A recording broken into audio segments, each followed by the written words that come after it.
that selenium may directly bind to arsenic in the bile to help with the conjugation and elimination of arsenic, which is kind of an oddity. We don't really see that in many other toxic metals. Folic acid, you know, there have been a lot of public health campaigns in Bangladesh to give the population folate. For those lucky individuals who don't have MTHFR SNPs, they can then increase their output of arsenic just by taking folic acid. So they're really, you know, it's an emergency in Bangladesh. The incidence of particularly bladder and urinary cancers is going sky high because they had to dig tube wells to get water. And those tube wells went 2 miles into the earth, and up came a tremendous amount of arsenic. So it's not odd to have 300 parts per billion in your drinking water. And they're trying to figure out some very cheap, affordable ways to filter that drinking water, but so far, the majority of the population is still exposed to very high levels of arsenic. So, folic acid upregulates arsenic methyltransferase by 200% and shifts the balance of urinary arsenic to DMA, which is less carcinogenic than MMA. Glutathione S transferase, which necessitates selenium, and glutathione levels have been found to influence disease states. So it's not just theoretical. We're really talking about lower levels of skin cancer, lower levels of urinary bladder cancer. There are SNPs of arsenic-3 methyltransferase, and we know GST omega, that are involved in arsenic susceptibility. There are a lot of papers that are published on this. I'm not going to go into detail about them, but I want you to know that we're really at that point in understanding how arsenic is carcinogenic and how arsenic is metabolized and eliminated from the body.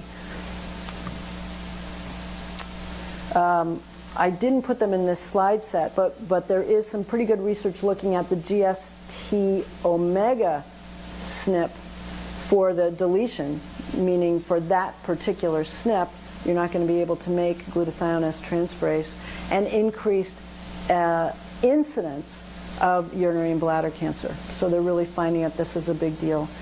And again, these are populations that are outside of the United States. So we're talking about higher levels of arsenic.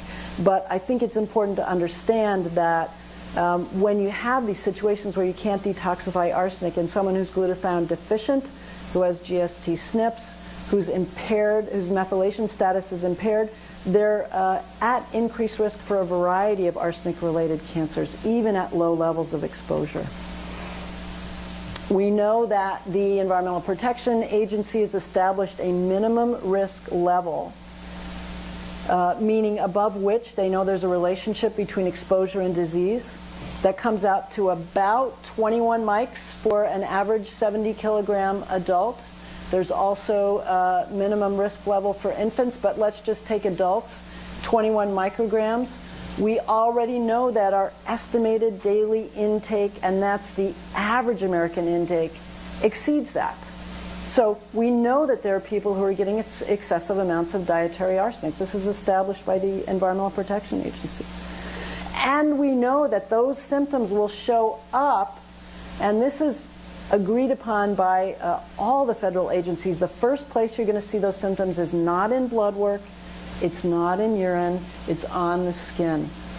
So this is the 3 ways that it's manifesting, and these are kind of time and exposure amount related. The first place you're going to see it, and in our population, unless you've got somebody with acute arsenosis from their drinking water, or the fact that they eat tons of chicken and lots of rice, and they have methylation problems, is in hyper and hypopigmentation. So arsenic is stored in the skin, right?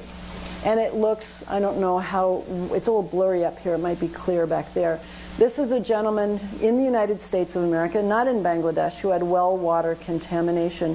And you can see what's called a raindrop hypo and hyperpigmentation on his back.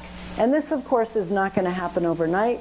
It will take years for this level of arsenic exposure to build up and manifest in the skin. But I always want to tell physicians about this because before I knew about it, I didn't see it. And then after I learned about it, I see it a lot. Not to this degree.